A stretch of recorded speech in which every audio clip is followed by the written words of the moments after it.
We had a tire case in which they were flooding us with cheap domestic tires, or cheap Chinese tires.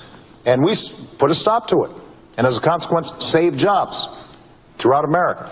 I have to say that Governor Romney criticized me for being too tough in that tire case. Said this wouldn't be good for American workers and that it would be protectionist. But I tell you, those workers don't feel that way. They feel as if they had finally an administration who was going to take this issue seriously. How far does China have to go? How much more repression? How big a trade deficit and loss of jobs for the American worker? And how much more dangerous proliferation has to exist before members of this House of Representatives will say, I will not endorse the status quo? As I mentioned, it's about jobs, proliferation, and human rights. And there are those who say we shouldn't link human rights and trade and proliferation and trade. I disagree. But if we just want to take up this issue on the basis of economics alone, indeed, China should not receive most favored nation status for several reasons that I'd like to go into now. I'd like to call the attention of our colleagues to this chart on the status quo that the business community is asking each and every one of us to endorse today. Right now, we have a $34 billion trade deficit with China, the 1995 figure. It will be over $40 billion for 1996. Since the Tiananmen Square massacre, this figure has increased 1,000%, from $3.5 billion then to about $34 billion now.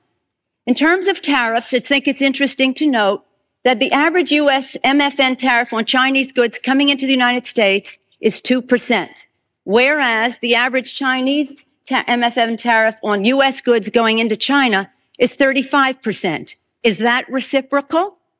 On exports, China only allows certain industries into China, of U.S. Industries into China, and therefore only 2% of U.S. exports are allowed into China. On the other hand, the U.S. allows China to flood our markets with a third of their exports, and that'll probably go over 40%. And it's limitless because we have not placed any restriction. In terms of jobs, this is the biggest and cruelest hoax of all. Not only do we not have market access, not only do they have prohibitive tariffs, not only are our exports not let in very specifically, but China benefits with at least 10 million jobs from U.S.-China trade.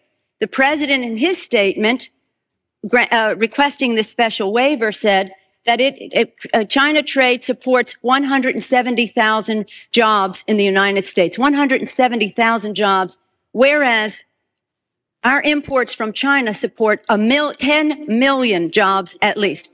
Fact is that U.S.-China trade is a job loser.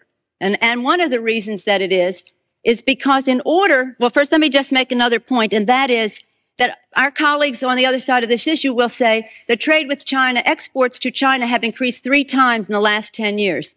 They have.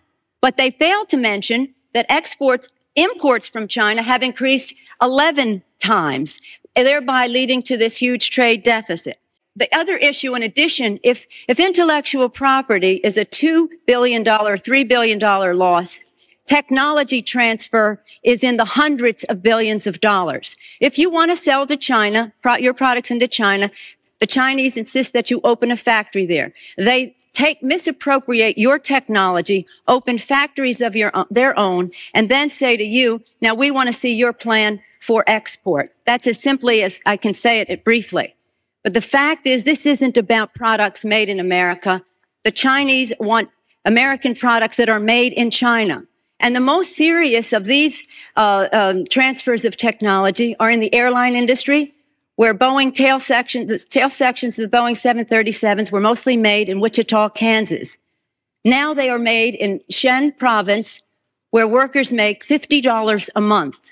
And the transfer of the technology and the transfer of the jobs has taken place. General Motors, Ford, they're all fighting to get in to build factories there so they can make parts there. They want MFN so they can get those parts back into the United States. So we are exporting not low-tech jobs and textile jobs. We're exporting our technology. Now, if you take a country the size of China with the very cheap, and in some instances, slave labor, the lack of market access, the rip-off of our intellectual property, the transfer of technology, a country that is not willing to play by the rules in any respect in this trade relationship, you have a serious threat not only to our relationship, but to the industrialized world. And if there's one message that I want our colleagues to understand today and our constituents is that on this day, your member of Congress could have drawn the line to say to the President of the United States, do something about this U.S.-China trade relationship that is a job loser for the United States. And this brings us to the point that others have said, well, we can't isolate China. Do you think for 1 minute that with 10 million jobs at least, and $35 billion and be over $40 billion this year in a trade surplus, all those billions of dollars in surplus, that the Chinese are going to walk away? Where are they going to take 35 to 40% of their exports? Who's going to buy them? This is what sustains the regime. The funding and the jobs. They can't have those people out of work. They have to be at work exporting to the United States. Further, what they have said is that we need to not worry about manufacturing in America because what we should establish is a policy of unfettered free trade. We don't need tariffs. What we need is to allow corporate America the freedom to throw American workers out on the street, people who are making 15, 20, 25 bucks an hour, health care, pensions, throw them out on the street because somehow, Madam President, we are going to create wealth in America and good-paying jobs in America as we shut down plants, we move to China, corporations there pay workers 20, 30 cents an hour, and we bring the product back into this country. And anyone who goes shopping in a mall knows how difficult it is today to find the product made in America. But that is the philosophy. And I have to say, in that regard, the champion, and he is honest on this one.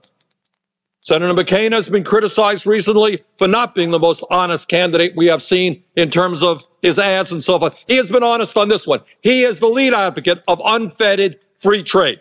And that's an also important part of this right-wing ideology, that it is good for America that corporations can go to China and bring products back into this country. Look, I think the president's doing the right thing.